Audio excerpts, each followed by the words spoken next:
Bonjour Eric. Bonjour. Rabé Sandra Tana. C'est pas facile à dire en fait. C'est pas dur. Il faut juste comprendre que tu peux décomposer le nom en mettant Rabé. Souvent, quand j'explique mon nom, je dis Rabé, Sandra comme le prénom, Tana. Et quand tu le dis comme ça, eh ben les gens, c'est tout de suite plus facile et il n'y a plus de problème en fait. Et du coup, tout le monde a résumé en Rabé. Et tout le monde a résumé. Enfin, en Rabé, ouais, alors c'est un peu l'héritage que mon père, il a joué un peu au foot comme ça au plaisir. Et on l'appelait Rabé parce que, évidemment, le nom était trop long. Donc, Rabé, c'était plus facile. T'es né en 72, plus de 50 ans. Donc maintenant, ça y est, tu fais partie des seniors. Mais Pourquoi tu me poses cette question? La question part mal, déjà. Non, mais non, parce qu'en fait, on parle du foot. Senior, c'est beaucoup plus tôt que 50 ans. Ouais. T'as démarré à quel âge, le foot? Réellement, à 6 ans, j'ai signé. Alors, je crois que c'était à l'époque... je ne vais pas te dire de bêtises, mais on ne pouvait pas signer avant 7 ans, je crois. Donc, il me semble. Hein, donc, j'ai signé à 7 ans, mais j'ai commencé avant. Et puis, je jouais comme tous les mecs qui jouent au foot. Tu joues dans la rue d'abord et après sur un terrain. Quoi. Alors, c'est dans quelle rue? C'était à Franconville. J'habitais au 13 rue du Pavé de Chauvry. Il y a une plaque ici? Non, je suis pas encore mort, mais non. Non, mais j'ai habité là 10 ans, 13 ans, 12 ans. Non, 10 ans. Et donc, voilà, une bonne partie de ma vie, quand même. Si on prend ce parcours de footballeur, on va quand même revenir un peu là-dessus avant de parler de l'actualité du PSG, parce que tu es aussi venu parce que tu es une figure du PSG à un moment donné, on va dire. Tu commences, donc tu as 6-7 ans. Comment on vient, comme ça, à Nancy, de Franconville? Alors, en fait, c'est très simple. Alors d'abord, j'ai commencé pour la mémoire, j'ai commencé donc à Franconville. Après, je suis parti à Saint-Ouen-l'Aumône. J'ai fait 1 an, je ne veux pas dire de bêtises, à Saint-Ouen-l'Aumône. Et après, mon père est muté à Nancy. Donc là, avant cette période de départ à Nancy, je commence déjà les sélections de Val d'Oise et de Paris. Je commence vraiment et puis c'est là où je rencontre les Alain Goma, les mecs avec qui j'ai joué après. C'était drôle parce que soit tu les rencontres là, donc d'abord en sélection, après je pars à Nancy, mon père est muté parce que son boulot l'amène là-bas et tout ça, et puis après certains mecs que j'ai vus dans cette sélection là, je les retrouve en équipe de France de jeunes et tout ça. Donc c'est drôle en fait. Ça a été un point de départ en fait. Alors Nancy, Aimé Jacquet. Aimé Jacquet, ouais, alors oui, première expérience professionnelle, ouais. C'est Aimé Jacquet qui me lance. Ça se passe comment quand on tombe sur une première expérience comme ça? On a les pétoches, on se dit de toute façon je suis fait pour ça. Écoute, j'ai grandi avec dans la tête. Je me suis jamais posé la question de savoir si je serais professionnel ou pas. D'accord. Je le savais. Alors c'est pas prétentieux, je vous le dis. Tu sais, c'était pas une question de prétention, mais c'est une question d'état d'esprit. Et en fait, je l'ai pas fait exprès, c'est comme ça. Moi, je suis conçu comme ça. Je suis ultra positif et dans ma tête, je savais inconsciemment que je serais professionnel. Mais je me le suis jamais dit. C'est-à-dire que je me suis enlevé toute cette pression d'obligation de résultats et d'atteinte d'objectifs et voilà. Et en fait, j'ai fait que je me suis fait plaisir, quoi, en fait. Tout le temps, plaisir jusqu'à 17 ans où là, donc je rencontre... J'allais avoir 18 ans et Aimé Jacquet arrive dans le club et un matin je sais plus, c'est la semaine du 8 septembre parce que j'ai commencé le 8 septembre, donc ça devait être début septembre 90. Aimé Jacquet demande à Alain Perrin, qui est entraîneur du centre de formation de Nancy, dans lequel je venais d'arriver, parce que tout avant j'avais fait sport-études, et en fait demande à Alain Perrin que je m'entraîne avec les pros. Donc Alain Perrin me chope dans son bureau le lundi matin. Il me dit, écoute, tu vas t'entraîner avec les pros toute la semaine, machin, et Aimé Jacquet te demande, voilà. Alors, on était deux, il y avait Michel Angel, qui était un mec un petit peu plus vieux que moi, mais qui faisait pareil, la même chose que moi. Aimé Jacquet avait demandé à ce qu'on vienne tous les deux, donc on était venus, j'ai fait le lundi entraînement. Je sais plus s'il y avait eu 2 entraînements ou pas, mais j'ai fait lundi entraînement, mardi, mercredi. Le jeudi, j'arrive à l'entraînement, on fait échauffement. Et donc ça, c'est les 4 premiers entraînements que je fais. Jeudi matin, entraînement. Et là, juste après l'échauffement, Aimé Jacquet vient vers moi, il me donne un dossard et me dit « Alors samedi, tu prendras lui au marquage Tu joueras, donc je jouais milieu de terrain à l'époque, et tu joueras, voilà, tu le prendras au marquage, machin, il commence à m'expliquer un peu ce qu'il veut. Et donc c'est comme ça que j'apprends que je vais jouer le samedi, alors que j'ai fait même pas une semaine d'entraînement avec eux, j'ai fait 4 entraînements avec les pros, et je me retrouve comme ça. Alors c'est magique, en même temps, évidemment, t'as une pression énorme. Les grands qui te regardent bizarrement. Ouais, c'est ça. C'est surtout que tu arrives, moi je vais avoir 18 ans, t'as des mecs qui ont plus de 30 ans, ouais, faut faire ton trou, faut te faire accepter, faut Plus, pas... les cheveux longs déjà à l'époque. J'avais les cheveux longs, c'était 90, ouais, j'avais les cheveux longs déjà, ouais. Ouais, en plus, ouais. La dégaine, quoi. Ouais, bon, écoute, c'est le personnage, mais ouais, non, mais franchement, on se rend pas compte de peut-être la difficulté de tout ça. Sans parler, tu vois, tu parlais d'humain, sans parler de football, juste cette situation-là, où tu te retrouves avec des adultes. Alors, la chance que j'ai, c'est que dans un domaine où t'es doué et que t'es un peu un surdoué et que du coup, tu as quand même des aptitudes qui vont faire que ça sera peut-être facilité si t'es bon, parce qu'il faut que tu sois bon en plus, parce que si t'es pas bon, ah oui, là, ça va pas le faire. Les mecs déjà ils vont te dégager vite fait, c'est un monde un peu impitoyable et du coup donc il faut que tu sois bon, faut que t'aies pas de pression, faut que éventuellement le résultat de l'équipe soit bon aussi et que l'entraîneur ait aimé ta prestation. Donc il y a plein de trucs qui font que il y a plein de paramètres qui font que tu as intérêt à être au rendez-vous. Oui. Et ça s'est pas trop mal passé pour moi. On a perdu 4-1 pour l'historique. Mais t'as marqué ? Ouais, j'ai marqué contre mon camp. Donc, non, mais imagine, premier match en pro, tu joues ton match en pro. Alors bon, c'était anecdotique puisqu'on perdait 3-1 et c'était le 4e. Donc quelque part. Mais à 20 secondes de la fin, je marque un but, un super but d'ailleurs, un but tête plongeante. Au ras du poteau, le gardien, il n'a pas bougé, évidemment, parce qu'il ne s'attendait pas à ce que je fasse une tête plongeante. Non, mais c'est surtout que, tu vois, c'est là, quand tu es jeune et tout, je suis en duel avec je sais plus c'était qui derrière moi, et le mec me pousse. Et donc, je tombe. Ouais. Et en tombant, je fais une tête, sauf que la tête, elle va dans le but. Donc, du coup, je finis le match comme ça, où il restait, je te jure, il restait 1 minute. Et je suis match comme ça, je suis en pleine dep, je me dis, voilà, c'est fini, c'est bon, allez, c'est mort. Je rentre à la maison. Et puis là, il y a Jean-Michel Moutier qui vient, qui était à Nancy, qui était directeur sportif à Nancy, et qui vient, il me félicite, il me dit, ah, c'est bon, ok. Puis on rentre au vestiaire, et puis en fait, je finis la saison avec eux, et je suis plutôt pas mal titulaire, voire quasiment tout le temps, sauf quand je suis blessé, quoi. Une belle période, Nancy. C'était une belle période, ouais. J'ai fait 7 ans en professionnel. Et 11 ans avec les équipes de jeunes, si je compte les équipes de jeunes. T'as pas fini meilleur buteur ? J'ai fini meilleur buteur une année. J'ai fait, avant de partir au Paris Saint-Germain, j'ai fait 3 saisons avec Laszlo Bologna. C'est un peu lui qui m'a transformé, j'ai envie de dire. J'avais les qualités, mais il m'a donné les moyens d'utiliser mes qualités dans les meilleures conditions, on va dire.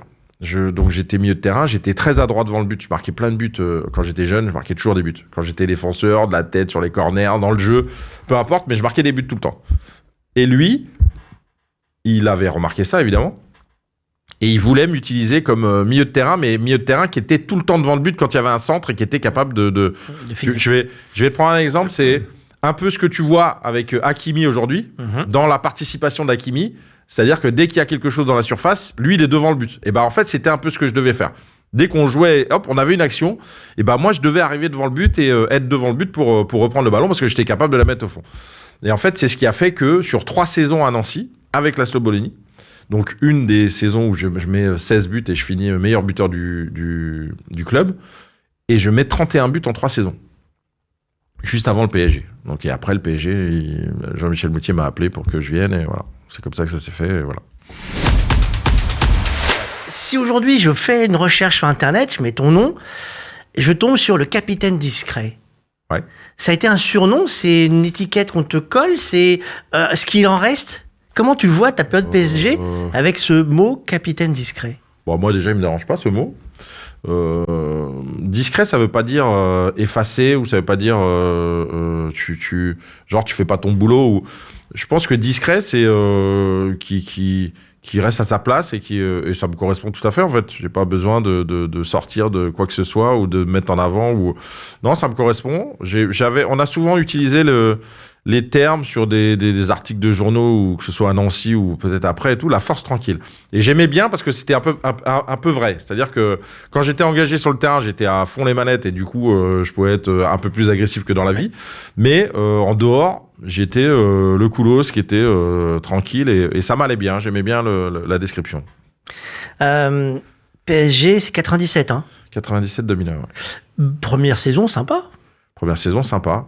On finit, on gagne Ligue des Champions. C'est Coupe de la Ligue. Pardon. Ouais, Coupe de la Ligue. Coupe de la Ligue et Coupe de France. C'était le rêve. Coupe de la Ligue et Coupe de France. Et bonne saison.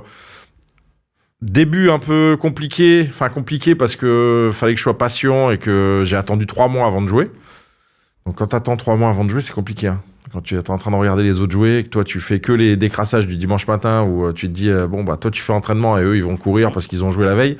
Ça, c'est un. Si je dois garder un souvenir un peu difficile, c'est ça. Vraiment, j'étais. après, ça m'a motivé sur le reste, oui. mais j'étais un peu frustré de tout ça et tu te dis, Et le premier match de la saison, je suis dans la tribune, je suis même pas dans l'équipe. Et là, je me dis, ça va être long. Ça va être long, j'ai dit, Et puis, après, j'ai pris mon mal en patience. Je savais pourquoi je venais et je savais que j'avais les qualités pour jouer. C'est ça qui était important aussi. C'est de connaître un peu son niveau ou la possibilité que tu as de jouer. Et ça a été un peu mon moteur. Et puis, j'ai attendu 3 mois. Ça a été un concours des circonstances, puisque c'était un peu la blessure d'Alain Roche qui a fait que j'ai commencé à jouer. Mais après, j'ai joué. Tu parlais de rêve un instant. Coupe de la Ligue, Coupe de France. Derrière, on se dit, c'est bon, on est parti pour faire des tas de choses. On le vit comment, joueur, quand on sait que l'objectif, en fait, c'est même plus la saison de foot qui en est un, mais c'est ce qui est après et les couples comme là, ce qui arrive bientôt pour le PSG. Après, c'est un peu, que je te disais, c'est des rêves de gamin. Tu rêves de gagner des choses, en fait. Je pense que pour chaque joueur de football, moi je te dis ça, mais tu as envie de laisser une trace dans le football. Donc, soit par tes performances, soit parce que tu as gagné. Soit parce que ton club a gagné ou voilà un passage. Donc c'est un peu ce que tu as envie de laisser pour la suite, pour tes enfants, pour toi, pour les souvenirs. C'est pas de l'ego, c'est pas que de l'ego. Il y a évidemment une part d'ego, mais c'est pas que de l'ego. C'est vraiment d'avoir le sentiment d'avoir participé à quelque chose. PSG, ça se passe plutôt bien, puisque tu laisses une trace, comme on dit. Ouais. Puis tout d'un coup, ça s'arrête. Ouais. C'est violent. Après, c'est le début. Ouais, c'est le début des galères. J'ai pas eu que des galères, mais j'ai eu je joue 6 ans après le PSG et sur les 6 ans, j'ai 4 ans et demi de galères, quoi. Je pars en Grèce. Début, ça se passe bien. Pourquoi tu pars en Grèce d'abord ? Alors, je pars en Grèce parce que parce qu'on me jette un peu du PSG, quoi. C'est Luis Fernandez qui arrive. J'ai compris pourquoi. Non, j'ai jamais compris pourquoi réellement. Après, évidemment que tu te fais une raison et que tu es obligé d'accepter.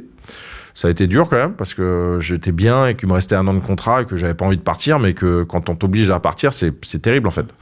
Donc ça a été dur et peut-être que ça m'a suivi un peu dans les décisions que j'ai prises. Je pars en Grèce, mais j'avais même pas, pour te dire, je pars sur la première chose qui vient en fait presque. Ouais. Et j'avais envie de vivre une expérience à l'étranger. Je m'étais dit, la Grèce, pourquoi pas, et tout ça. Mais j'ai même pas calculé, je savais même pas où je mettais les pieds. C'est la colère, c'est la déception, c'est quoi qui pousse une décision comme ça, on se dit, allez, c'est bon, je me casse. C'est la frustration, c'est un peu une fuite aussi de la situation. Ça, tu l'apprends au fur et à mesure. Donc, je pense que c'est un mauvais choix, mais tu le sais pas évidemment sur le moment. Et puis je reste toujours j'explique toujours que c'est des choix du moment en fait. C'est-à-dire que tu es dans une certaine situation avec un certain état d'esprit, tu prends une décision, bonne ou mauvaise, comme dans la vie pour tout le monde. Et puis tu connais les conséquences derrière après seulement. Donc après ça évolue un peu différemment. Après je me suis blessé. C'est ça qui a fait aussi que c'est parti un petit peu en vrille, c'est que je me suis blessé. Je me suis fait un truc qui est très rare et je me suis fait une déchirure abdominale, ce qui arrive très rarement dans le football. Dans le football, ça arrive ailleurs. En passant une haie, au moment où je décolle. Il y a des haies au foot maintenant. C'était pendant la préparation. Et en fait, en passant une haie, je décolle et en fait, le haut du corps part, les jambes ont mis du temps, mais j'étais surtout dans une extrême fatigue. Ouais. Elle était très très dure cette préparation. Et du coup, je sens une décharge. Je me dis, il y a un problème. Et donc, je me fais une déchirure abdominale. Donc, ça prenait 1 mois. Donc, 1 mois d'arrêt plus 1 mois pour revenir. Et le président, il a vrillé. Et c'était un mafieux qui avait champ de course, qui avait boîte de nuit et machin. Et le mec, il décide du jour au lendemain, on va revoir ton contrat. Je dis, non, on va pas revoir mon contrat. C'est pas possible. Donc, je pars en France faire mes soins. Et puis, je reviens. Et puis après, il y a toute la préparation pendant 1 mois et tout ça.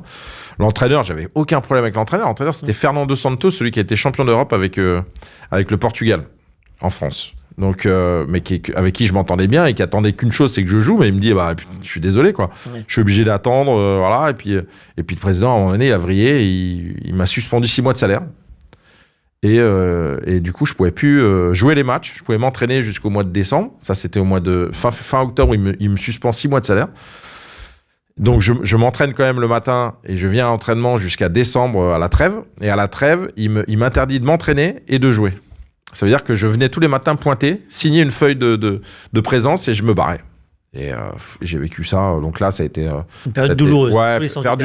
Douloureuse parce que j'enchaîne avec Paris, tu vois. Donc c'est l'accumulation en plus de ça où tu te dis putain, le sort s'acharne et tu te dis c'est pas possible. Je suis parti dans un truc là, ça peut pas durer. Donc j'arrive à partir, mais je perds 1 an quand même de saison parce que je pars en février, j'arrive à faire constater par huissier que je peux pas m'entraîner, donc j'obtiens quelque chose comme ça et je me barre en France et donc compliqué, pas de préparation, rien, c'est saison blanche, donc très compliqué dans une carrière quand tu fais saison blanche, c'est dur, puis saison blanche sans entraînement, donc ça veut dire que là je repars de quasiment rien du tout, quoi.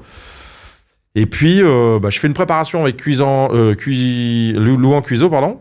Et puis, c'est une première préparation, mais le mec veut que je signe évidemment là-bas. Mais j'ai dit, non, je sais plus en quoi ils étaient même pas en national, ils étaient en national 2 ou peut-être national. Je sais plus. Bref, je me dis, non, écoute, non. J'avais mon meilleur pote qui jouait là-bas. Je dis, écoute, franchement, c'était cool, c'était bien, c'est vrai. Hein. La préparation était bien, l'ambiance était bien, ça m'a fait du bien, j'ai retrouvé un peu d'une dynamique, mais je pouvais pas jouer là-bas. Je me dis, bon, c'est mort, si je signe là-bas, c'est mort. Donc je dis non. Et puis, on contacte Michel Denisot pour que je vienne faire une préparation avec Châteauroux. Parce que ça me permettait de revenir dans le truc et tout ça. Donc j'arrive à Châteauroux et je fais une préparation de 2 mois quand même. C'est pour te dire dans quel état j'étais. Donc 2 mois de préparation avec Philippe Breteau, un mec génial qui m'a servi de préparateur physique et qui m'a remis sur pied, bien, très bien d'ailleurs. Et donc je signe 6 mois avec Châteauroux parce qu'ils ne savaient pas dans quel niveau j'étais. Donc je signe 6 mois avec Châteauroux et puis on jouait la montée. Il y avait Jimmy Algerino encore là-bas. Donc on jouait la montée, on finit, je vais pas te dire de bêtises, je crois qu'on finit 5e, donc on rate la montée de peu. Et puis ça se passe bien. Donc du coup Châteauroux me propose 2 ans de contrat. Sauf que l'entraîneur qui était là se part, puisqu'il était en fin de contrat, et arrive Victor Zvinka. Victor Zvinka, c'était Luis Fernandez en plus vieux. La même chose. C'est-à-dire que je repartais sur un... Mais je ne savais pas encore. Je le connaissais pas comme ça. Je le connaissais juste... il avait l'air très sympa et tout ça. Sauf qu'il m'a fait la misère. Je te jure, il a fait venir Teddy Bertin, à l'époque, qui était ancien Marseillais, machin. Lui, Victor Zvinka, fan de Marseille. Son frère a joué à Marseille et tout. Bref. Je te jure, ça a l'air... Tu te dis, ouais, bon, c'est de la parano. Non, c'est pas de la parano. Lui allait en boîte avec Zvinka, donc Bertin allait en boîte avec Zvinka, et les 2 femmes allaient faire du cheval et tout ça, donc ils étaient très amis et tout ça. Et au fur et à mesure, je me suis retrouvé dégagé sur le côté et j'ai vécu un truc, je me dis bon. Et donc je suis resté, j'ai fait cette demi-saison où c'était bien. L'autre saison après, c'était pas bien, mais j'avais signé 2 ans, donc il me restait 1 an de contrat. Donc j'ai refait la préparation de l'année d'après avec Châteauroux, et puis je suis parti en Belgique. Je suis parti en Belgique, si tu veux, je te raconte la Belgique, c'est pareil. Hein. C'est pour ça que je te raconte juste l'anecdote. Je fais la pause. Vas-y. Juste vérifier un truc. Je me méfie, c'est comme j'ai pas de contrôle à distance. Je serais embêté. Non, ça c'est bon. Ça tourne, t'as le son ? C'est surtout ça. Donc, parce qu'en fait, j'ai des contrôles là, mais il en manque un. Il faut que j'arrive à rajouter. C'est des vumètres. D'accord. Alors, la Belgique, c'est un nouvel échappatoire. Ouais, bien sûr. C'est la fuite toujours en avant de ce que je vis, les situations que je vis. Et donc, répétition de la même situation. J'arrive en Belgique, je fais un entraîneur, c'est Sergio Brio. Je sais pas, pour les grands connaisseurs de football, ils connaissent. C'est un mec qui était à la Juve avec Platini. Donc il arrive entraîneur. Donc je fais un essai puisque lui il sait pas ce que je fais. Donc je fais un essai avec Mons et donc il me prend. Je signe 3 ans avec Mons. Et du coup je fais les 6 premiers matchs avec lui. Et lui étant un Italien avec une bonne préparation bien difficile et bien et pour des Belges qui étaient pas trop non plus là-dessus, le mec se fait virer au bout de 6 mois. Au bout de 6 matchs, pardon. Au bout de 6 mois. Au bout de 6 matchs. C'est-à-dire qu'on arrive, je sais plus, c'était fin septembre, peut-être un peu plus, je sais plus. Le mec se fait virer. Et on récupère un Flamand. Catastrophe. Non, mais une catastrophe en mentalité, je sais pas, en comportement, en communication, il y avait un gros problème, quoi. Donc on finit jusqu'en décembre. Je sais même plus ce qu'on fait comme résultat, mais on finit jusqu'en décembre. Et en décembre, il décide de me foutre au placard avec un autre mec, un milieu de terrain, un Malien, qui était là. Et donc, on se retrouve tous les deux au placard. Sauf qu'il n'y a pas d'équipe réserve à Mons. Il n'y a que les 19 ans. Et je me retrouve à m'entraîner avec les 19 ans pendant 6 mois. Au moins, t'as fut. Non, mais j'ai envie de te dire, non, mais c'est pas des 19 ans de club professionnel, c'est des 19 ans. Donc en fait, non, mais je te jure, c'est pour ça, tu vis des trucs quand même, tu dis, mais. Et donc, je m'entraîne avec ces 19 ans, avec un entraîneur qui était Didier Saf, qui était super, mais qui m'arrangeait bien, parce qu'il me dit, écoute, je suis désolé de la situation, c'était un ancien joueur, hein, je suis désolé de la situation, donc ça s'est super bien passé avec lui, mais évidemment que j'étais pas... donc j'ai fait 6 mois comme ça, compliqué quand même, mais le mec, je pouvais rien dire, le mec me payait, donc en fait, tu t'as pas énormément de possibilités, donc je fais 6 mois comme ça, évidemment, le club descend en Ligue 2, avec le Flamand qui se fait virer. Et donc, arrive José Riga, un autre entraîneur qui me dit écoute, moi, j'aimerais bien que tu restes et tout ça. Je dis moi, j'aimerais pas, j'ai pas envie de rester, j'ai envie de partir.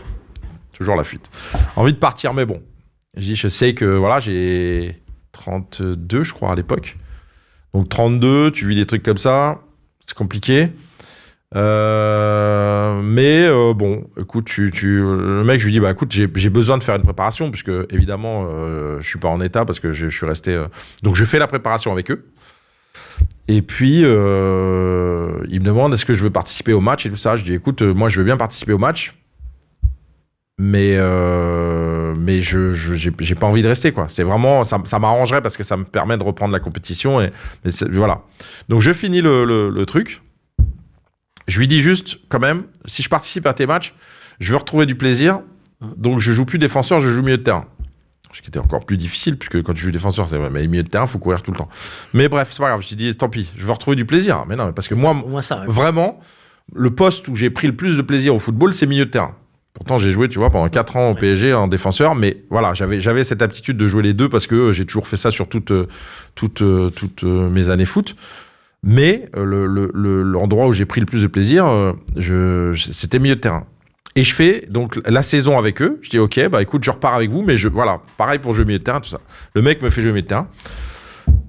Je fais une super saison. Je mets 8 buts et je te dis pas de bêtises, je fais 11 passes décisives. Et on monte. Et le dernier match de la saison, donc je fais une bonne saison, tout ça, tout le monde est content et tout ça. On remonte en Ligue 1, enfin en Ligue 1, en Division 1 à l'époque, la Jupiler League. Et dernier match, le match de la maintien, de la montée, je me fais une grosse entorse. Il reste 30 minutes. Je me fais une grosse entorse sur un coup franc.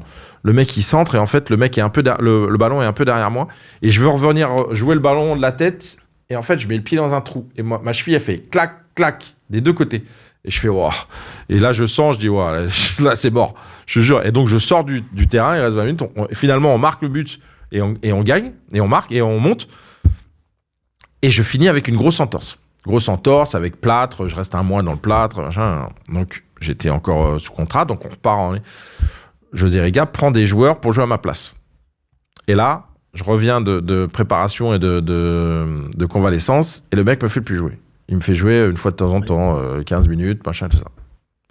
Je dis ok, au départ. Je dis bien au départ, machin. On arrive, ça se passe comme ça la première partie de saison. Arrivé à la trêve, on part en stage en Espagne.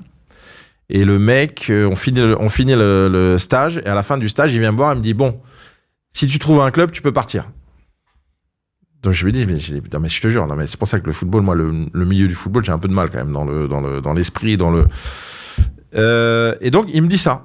J'ai dit ok, d'accord. Bon, je cherche même pas à partir. Là, j'allais sur 34. Je cherche même pas à partir. Voilà. Donc je reprends avec eux, sauf que le mec qui jouait à ma place se blesse. Et là, je joue beaucoup plus. On fait la saison et tout ça. Finalement, on finit 8e. Le meilleur classement qui était jamais arrivé au club. On finit 8e. On finit sur une victoire. On bat Anderlecht, qui jouait à la Coupe d'Europe à l'époque. On bat Anderlecht 3-1, je crois. Donc à Mons. Donc je finis sur ce match et je suis en fin de contrat. Donc j'attends de voir l'entraîneur à la fin à la fin de la saison, et voilà, lui très content, machin, et le mec me dit bah écoute non, je compte sur des jeunes, c'est genre va ailleurs quoi. Merci, au revoir. Et donc voilà, et je finis ma carrière là-dessus. Donc avec l'entassement de toutes ces expériences de merde, parce que j'ai pas d'autres mots, et du coup voilà, donc je me dis je suis resté sur un truc super négatif, alors que j'ai quand même vécu de belles années avant ça, et je me dis bon, écoute. Comment on se reconstruit ? Bah déjà, t'as plus envie d'entendre parler de football, ou t'as envie surtout de, je sais pas si c'est ça, mais c'est surtout de retrouver du plaisir. Donc je descends à Bordeaux où il y avait mes deux meilleurs potes, et là je me dis bon, je vais jouer, donc, et je descends et je vais jouer avec mon meilleur pote qui était c'était à Saint-Émilion. Il était à Saint-Émilion. J'aimais la région, et en plus je me dis bon, écoute, donc je vais à Bordeaux pour jouer à Saint-Émilion dans un club amateur, voilà, juste pour le fun et machin. Je fais ça, on fait 2 ans, et puis je jouais dans une équipe qui jouait bien. Il y avait 4 anciens pros, dont moi, et une par ligne, un joueur par ligne. Donc il y avait mon pote, et il y avait 2 autres joueurs, donc on avait quand même une ossature plutôt intéressante, et d'autres joueurs bons autour. Et en fait finalement on est monté on était en DH, non on était en DH, et je crois que je sais plus comment c'est, et on est monté en DSR. Non, la DSR, c'est juste on était en DHR et on est monté en DSR. DSR, ça n'existe pas partout, mais surtout à Bordeaux. Donc on était monté en DSR. Et donc, du coup, j'ai fait 2 ans comme ça, en jouant avec eux et tout ça. Et je jouais attaquant. Je jouais attaquant parce que je marquais des buts, et que voilà. Donc, je jouais attaquant. Je voulais que du plaisir. Donc, mon plaisir, c'était d'avoir ça. Donc, je jouais plus. Me demandez pas de jouer milieu de terrain ou quoi que ce soit. Je joue attaquant. Je dis, moi, je joue avec toi si tu veux, mais je joue attaquant. Et donc, j'ai joué attaquant. Et donc, on se démerdait pour. Voilà. Donc, j'ai marqué des buts. J'ai mis longtemps avant de marquer des buts parce qu'il fallait aussi avoir la condition et tout ça. Mais c'est pas grave. Je participais au jeu et tout ça. Et d'ailleurs, le premier match où je marque des buts, c'est je fais un hat-trick. Oh. Je fais un but du gauche, un but du droit, un but de la tête. Je pouvais pas mieux. Et non, mais c'était drôle, tu vois. C'était l'anecdote. J'ai attendu, je sais pas, peut-être 2 mois ou 3 mois avant de marquer. Et dans ce match-là, c'était drôle. J'ai marqué. Mais c'était bien, tu vois. C'était une bonne expérience, et ça m'a redonné un peu une meilleure image du foot, où je me dis bon, voilà, c'est cool. Au moins, j'ai pris du plaisir là. Mais évidemment que c'est pas ce que tu vis avant, quoi. La reconversion, quand on sort du foot et qu'on arrête de jouer, parce que où on joue avec les potes, les anciens des différents clubs, on fait quoi ? Bah, on fait. J'avais commencé à passer mes diplômes tout de suite en même temps que j'ai arrêté. Donc, je faisais les allers-retours avec Nancy pour aller passer les sessions d'entraînement là, pour être entraîneur. Pour être entraîneur. Et donc, je revenais, et donc j'entraînais les jeunes à Saint-Émilion. J'entraînais les 15 ans. Et donc, je faisais les allers-retours, plus les matchs que je faisais le week-end et tout ça. Donc, c'était ça, en fait. J'étais parti là-dessus. Évidemment qu'après, il faut que tu rentres des sous et tout ça. Donc, j'ai pas trouvé de vrai boulot à Bordeaux, même si j'étais bien et tout ça, mais j'ai pas trouvé de boulot. Donc, je suis remonté à Nancy. Et c'est là que j'ai commencé un petit peu la radio. J'ai mon pote qui bossait, Laurent Piloni, qui bosse à la radio, qui qui est animateur à la radio alors ça s'appelait France Bleu Sud-Lorraine, maintenant ça s'appelle Ici Sud-Lorraine, je pense, je sais plus comment ça s'appelle, mais c'est le nouveau nom, et donc il bosse là-bas. Il m'a dit pourquoi tu viens pas dans l'émission pour parler du club de Nancy, c'est le lundi, et éventuellement tu feras consultant pour les matchs de Nancy. Donc en fait c'est comme ça que j'ai commencé à arriver dans la radio. Et puis, voilà, tu vois, comme j'aime bien parler, que je parle pas trop mal, je dis, en fait, ça s'est bien passé. Non, mais c'est vrai, c'est comme ça que j'ai commencé sans avoir de formation ou sans. Et j'ai toujours gardé une ligne conductrice, c'est-à-dire que moi, je suis comme ça à l'origine, je dis ce que je pense. Et évidemment que je prends des pincettes de temps en temps et je sais que j'ai été joueur, donc je suis pas là pour tailler les joueurs ou quoi que ce soit, c'est pas ça. Je dis juste qu'il y a des choses que tu dois dire et des choses que tu dois pas dire, ou des choses que tu ne parles pas sur les joueurs, sur le mec, parce que moi les mecs je les connais pas, donc je juge pas l'homme en sur dehors. Le geste, voilà. Mais par contre sur le terrain, voilà, je donne ce que je vois sur le terrain, ce qui s'est passé, mon apport réel technique ou dans la lecture tactique, même dans l'état d'esprit. Ce qui est intéressant, c'est ça, je pense, que quand tu as un ancien joueur, c'est qu'il te raconte qu'est-ce qui se passe dans la tête du mec sur ce moment-là, pourquoi il a fait ça, pourquoi il a raté, pourquoi il n'a pas vu l'autre opportunité. Voilà. Le boulot de consultant, c'est ça.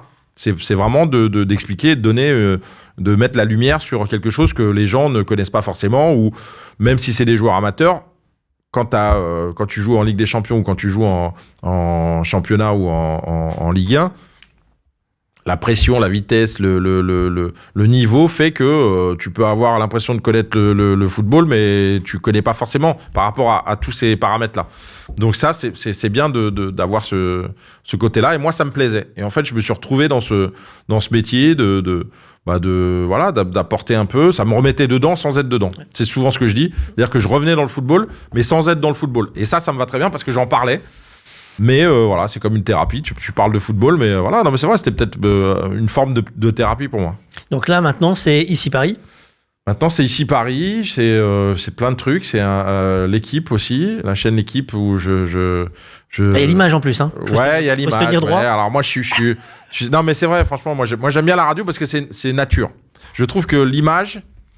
On doit composer avec. Dénature un peu parce que tu captes l'attention donc tu n'as pas toute l'attention des gens. Quand tu parles à la radio, il y a l'imaginaire, il y a tout. C'est-à-dire que les gens se restent concentrés sur ce que tu dis. Et quand c'est intéressant, les gens restent et te disent et il y a une construction mentale qui se fait avec ce que tu entends à la radio. Et du coup, ça, c'est le côté un peu magique, un peu passionnant du truc. La télé, t'as l'image. Donc, ça veut dire que s'il y a un truc qui te plaît pas, genre la chemise, elle est pas de la bonne couleur, machin, t'es capté par ça aussi. Et du coup, tu perds peut-être le fil de ce que la personne va dire. Donc, c'est un peu le truc qui me... Mais sinon, en dehors de ça, voilà, c'est des bons... Comment tu vois le foot maintenant que tu le regardes et que tu l'écoutes, puisque tu écoutes aussi les petits camarades des autres radios, des fois, je suppose. Ouais, des fois, ouais. Il a changé, comme diraient les sketchs, il a changé le foot. Il est devenu plus rapide, plus violent. Qu'est-ce qu'il a changé ? En fait, le foot n'a pas changé. Comment je peux dire ? C'est l'approche des gens autour du foot qui a changé. C'est-à-dire qu'il y a dans le football, ce qui a changé, c'est le travail. C'est-à-dire le travail physique. Aujourd'hui, les mecs, c'est tous des Golgoth. Voilà, il y avait peut-être pas ça. Non, mais c'est vrai. Ils courent tous vite. Ils sautent au haut de la tête. Ils vont. Voilà. Normalement, ils sont tous sur le même format. Ce qui est un peu dommage parce que moi, j'aimais bien à mon époque. Évidemment que c'était peut-être un peu moins sur le même format, mais par contre, il y avait beaucoup plus de talent. Aujourd'hui, je suis désolé, mais quand je vois le football de mon époque avec les joueurs qu'il y avait, je reconnais pas le football par rapport à ce que j'ai vu avant. Maintenant, ça n'enlève pas qu'il y ait des talents extraordinaires, mais il y en a beaucoup moins, je trouve, par rapport à la quantité que tu avais et plus éparpillé. C'est-à-dire que même dans n'importe quelle équipe de Ligue 2 ou de Ligue 1, il y avait des talents. C'est pas forcément vrai aujourd'hui. C'est-à-dire que voilà, tu peux très vite t'ennuyer sur des matchs de catégorie en dessous, que ce soit en national ou quand tu as joué à un certain niveau et que tu vois le football, et moi je l'observe souvent, tu vois, parce que quand t'en parles tout le temps et que tu es à la radio, tu vois beaucoup de matchs. Il y a des situations qui demandent des choses évidentes ou naturelles quand tu es structuré football, j'ai envie de dire. Et je trouve que des fois ça manque dans l'inspiration de la construction d'une action. Je trouve que ça manque parce que les mecs, je sais pas, c'est soit la formation, soit la compréhension, tout simplement. Ça peut être la compréhension, hein, mais voilà, je trouve que ça manque quelquefois. On regarde un coup le PSG cette année, l'Arlésienne pour certains, de toute façon ils vont perdre pour d'autres, ils ont déjà gagné pour encore une autre catégorie. Tu les as vus toute la saison, tu connais le club, tu as un peu porté le maillot. D'abord ça fait quoi et qu'est-ce qu'on en voit de cette équipe ? On en voit du plaisir. Je crois que le vrai maître mot de tout le monde, c'est le plaisir que nous donne cette équipe quand on la regarde jouer. C'était pas le cas tout le temps. C'était pas forcément une question de talent. C'était aussi une question de valeur et d'engagement et d'état d'esprit. C'est ça qui fait le PSG aujourd'hui. Je pense qu'aujourd'hui, les gens s'identifient beaucoup plus facilement à cette équipe que celle qu'il y avait avant. Pourtant, il y avait beaucoup plus de stars ou peut-être de joueurs qui te faisaient rêver. Bah là, PSG, tu as un vrai collectif, tu as un état d'esprit, tu as des valeurs, tu as des joueurs qui sont là les uns pour les autres. Donc voilà, tu vois, solidarité, solidité, abnégation.